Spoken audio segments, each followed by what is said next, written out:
భారత ఆర్మీ, రైల్వేల తర్వాత దేశంలో అత్యంత ఎక్కువ భూములు ఉన్న సంస్థగా వక్ఫ్ బోర్డు ఉంది. అంటే హిందూ దేశంలో హిందువులకు కూడా లేనన్ని భూములు వక్ఫ్ సొంతం. ఒక అంచనా ప్రకారం వక్ఫ్ బోర్డు పేరిట దేశంలో 9 లక్షల ఎకరాలు ఉన్నాయి. అయితే వక్ఫ్ ఉన్న ఈ అపరిమితమైన అధికారాల వల్ల ఎంతో మంది నష్టపోతున్నారు. ముఖ్యంగా వ్యవసాయ భూమిని బోర్డు స్వాధీనం చేసుకోవడం వల్ల స్థానిక రైతులు ఆ భూమిని సాగు చేసుకోలేకపోతున్నారు.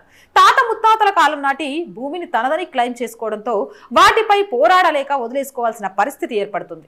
మరికొంతమంది కూతుళ్లకు పెళ్లి చేయాలన్నా భూమిని అమ్మలేకపోతున్నారు. ఫలితంగా వక్ఫ్ వల్ల వేల మంది బాధితులు ఉన్నారు.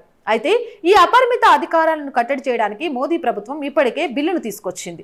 పార్లమెంట్లో ఈ బిల్లు జాయింట్ పార్లమెంటరీ కమిటీ పరిశీలనకు పంపారు. ఈ కమిటీ ఇప్పుడు వక్ఫ్ బిల్లును పరిశీలిస్తుంది. ముఖ్యంగా వక్ఫ్ ట్రిబ్యునల్ ని తొలగించడం, ఏ భూమి పడితే దాన్ని తనలో కలిపేందుకు అధికారులను కట్టడి చేయడంతో పాటు ఇప్పటి వరకు లాగేసుకున్న భూములన్నిటినీ రికార్డులను పరిశీలించి అందులో అక్రమమైనవి ఏవైనా ఉంటే దాన్ని తిరిగి సొంతంగా ఓనర్లకు ఇచ్చేయడం, ఇటువంటి నిబంధనలన్నీ వక్ఫ్ బిల్లులో తీసుకొచ్చింది మోదీ ప్రభుత్వం. ఈ బిల్లు ఆమోదం పొందడానికి మరికొంత సమయం పట్టే అవకాశం ఉంది. వీలైతే ఫిబ్రవరి బడ్జెట్ సమావేశంలో ప్రవేశపెట్టే అవకాశం ఉన్నట్టు తెలుస్తోంది. ఈ సమయంలో యోగి ఆదిత్యనాథ్ కూడా వక్ఫ్ బోర్డుపై చేసిన వ్యాఖ్యలు కీలకంగా మారాయి. మహాకుంభమేళ వంటి అతిపెద్ద కార్యక్రమంపై వివాదాస్పద వ్యాఖ్యలు చేసి ముస్లిం మత పెద్ద తప్పే చేశారని తెలుస్తోంది. యోగి ఇలాకాలో ఇటువంటి వ్యాఖ్యలు చేయడం వల్ల ఎదురయ్యే పరిణామాలు వక్ఫ్ బోర్డు పెద్దలు సరిగ్గా అంచనా వేయలేనట్టున్నారు.